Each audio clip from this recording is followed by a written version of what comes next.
আছেন? আশা করি সবাই ভালো আছেন। আজকের ভিডিওটা ইন্টারেস্টিং হবে কারণ যে এই আপনারা তো জানেন যে গোটা বাংলাদেশে এই কোটা আন্দোলন চলছে।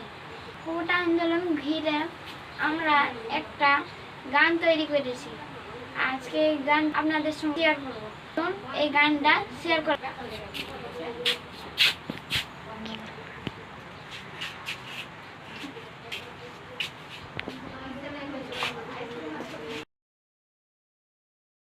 বন্ধুরা, এই হলো সেই গায়ক যে আমাদের কোটা আন্দোলন গান শোনাবে।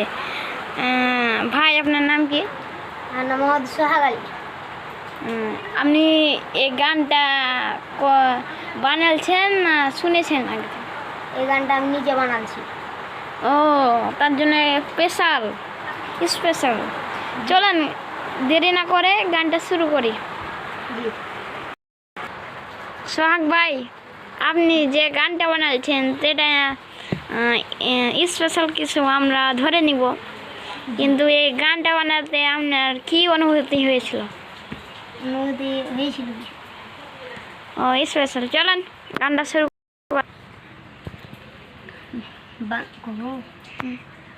বাংলাদেশে বিভিন্ন জায়গায় কোটা আন্দোলনের চলছে, তার জন্য এই গানটা বলছি।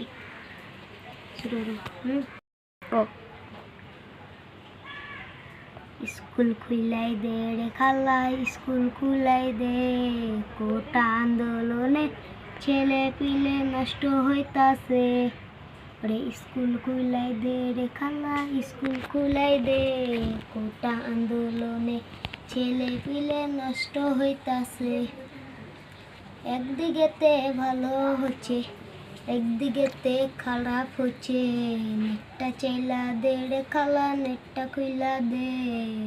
হাই স্কুল খুইলাই দে রে খালা, স্কুল খুইলাই দে, ছেলে পিলে নষ্ট হইতাছে। এই হচ্ছে আমার গান। আপনারা জানছেন যে কোটা আন্দোলন সব পুরো বাংলাদেশে হচ্ছে, কিন্তু এই ছাত্ররা যে মরছে, তো কতটুক যে আমার ভাইয়েরা বোনেরা মরছে, কতটুক সেটা আমি বুঝছি। আমার একটা কোটা আন্দোলন পুরো বাংলাদেশে হচ্ছে, আপনারা সবাই জানেন এবং বুঝেন, কিন্তু এই কোটা আন্দোলনে যে ছাত্ররা মরছে, কতগুলো মানুষ মরছে সেটা আমি বুঝতে পারছি বা কী করছি। আমার নিজের একটি ভাই মারা গেছে, তার নাম সাইফ, কিন্তু যতটুকু মরেছে সেটা আমি জানছি। এই জন্য আপনাদের লাগে গানটি তৈরি করেছি।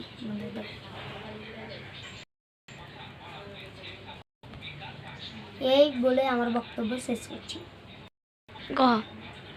আসসালামু আলাইকুম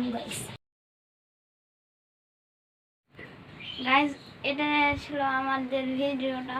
আর ভিডিওটি ভালো লাগলে লাইক, কমেন্ট, শেয়ার করে দিবেন। আর আমাদের বন্ধুরা যেন দেখতে পায় এই ভিডিওটা, তাদেরকে পাঠিয়ে দেবেন। আর কোটা আন্দোলনে ছিল এই বক্তব্য। সবাই ভালো থাকবেন, সুস্থ থাকবেন। আল্লাহ হাফিজ। আসসালামু আলাইকুম।